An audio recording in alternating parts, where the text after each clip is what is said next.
I pledge allegiance to the flag of the United States of America and to the republic for which it stands, one nation, under God, indivisible, with liberty and justice for all. Good morning. Good morning. Next is approval of today's agenda. Motion to approve the agenda. I will second that, Lance. Moved and seconded. Any discussion? Hearing none, all in favor say aye. Aye. Aye. Motion carries. Next is approval of minutes of 2/18/2026. Lance, I'll make a motion to approve the minutes dated February 18th, 2026. Second. It's been moved and seconded. Any discussion? Hearing none, all in favor say aye. Aye. Aye. Motion carries. Now I have claims for 2/25/26. Motion to approve the February 25th, 2026 claims for payment. I will second that. It's been moved and seconded. Any discussion?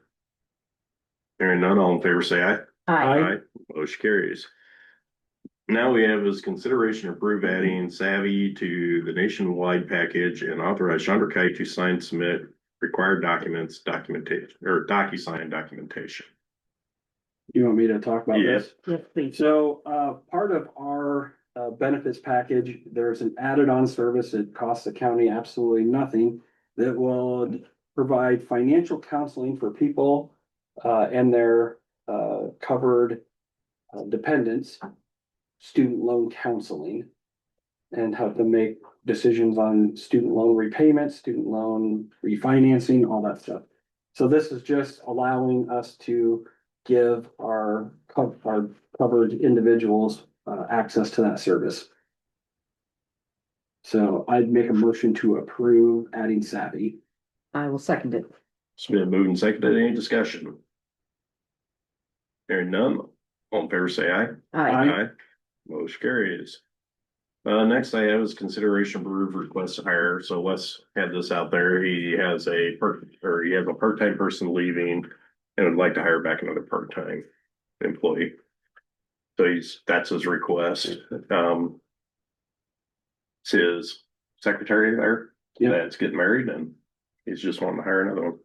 Part-time. Administrative assistant.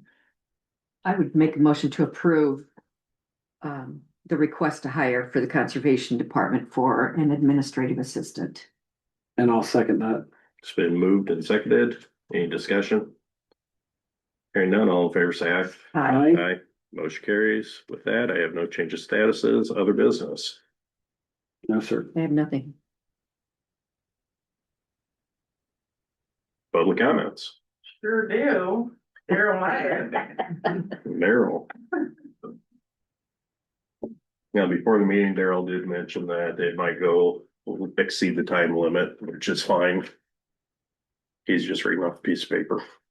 I'll do the best I can to move this along, but it's a subject that I really enjoy, and it's hard to edit myself when I'm talking about something like that. But this kind of told you I was going to walk us through the Declaration of Independence, so let's call this installment number 1. So June of 1776, the Second Continental Congress created a committee to draft a Declaration of Independence.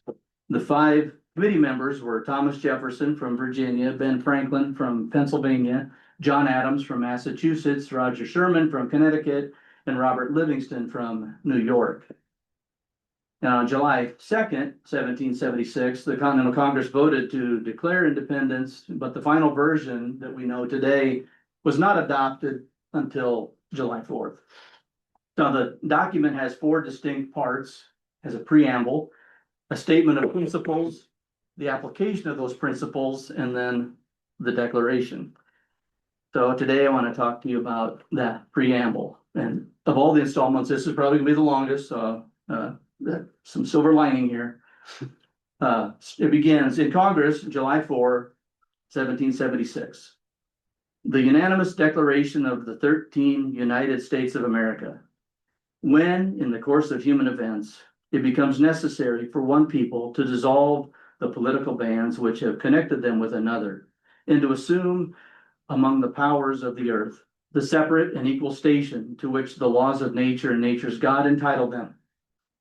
A decent respect to the opinions of mankind requires that they should declare the causes which impel them to the separation.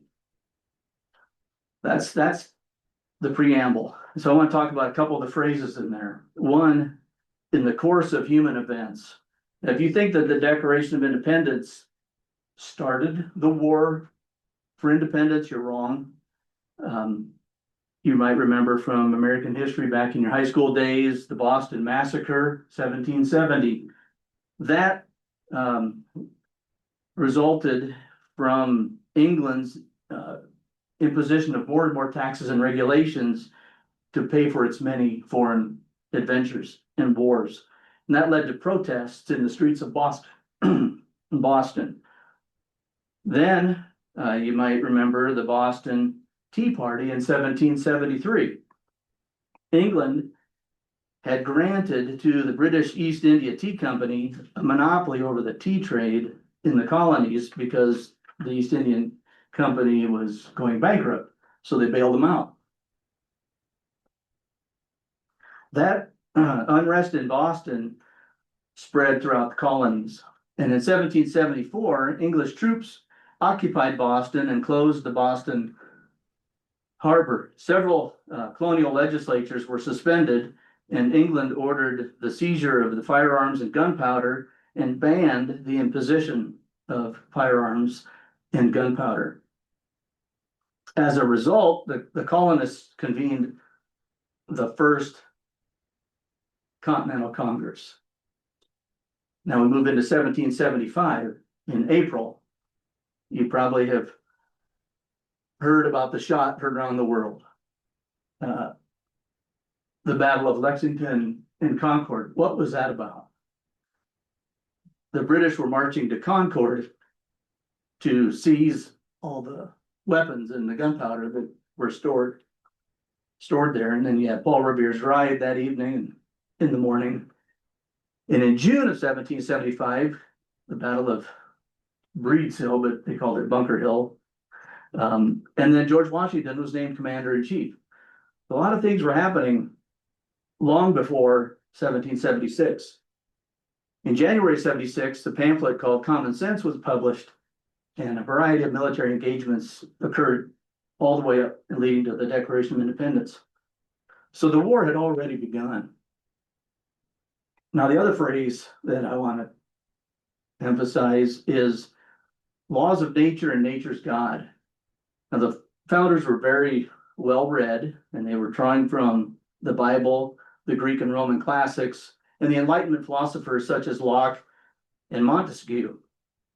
And there was an English judge and scholar who was a contemporary of the founders named Sir William Blackstone, and he wrote treatises on the law. And the founders were so influenced by that his writings were actually the first law books that were used in the US Senate. But Blackstone wrote, "Man is subject to the laws of his creator and must conform to his maker's will. The maker's will is called the law of nature. The law of nature, being dictated by God himself, is of course superior in obligation to any other. Upon these two foundations, the law of nature and the law of revelation, depend all human laws." As Ben Franklin put it, freedom is not a gift bestowed upon us by other men, but a right that belongs to us by the laws of God and nature. So our founding document is clear. The Declaration was compelled by human events and backed by the laws of God and nature. Thank you. Thank you. Any other public comments? Well, from there, I can ask for adjournment. Motion to adjourn. I will second that. It's been moved and seconded. Any discussion? Hearing none, all in favor say aye. Aye. Aye. Motion carries. We're adjourned.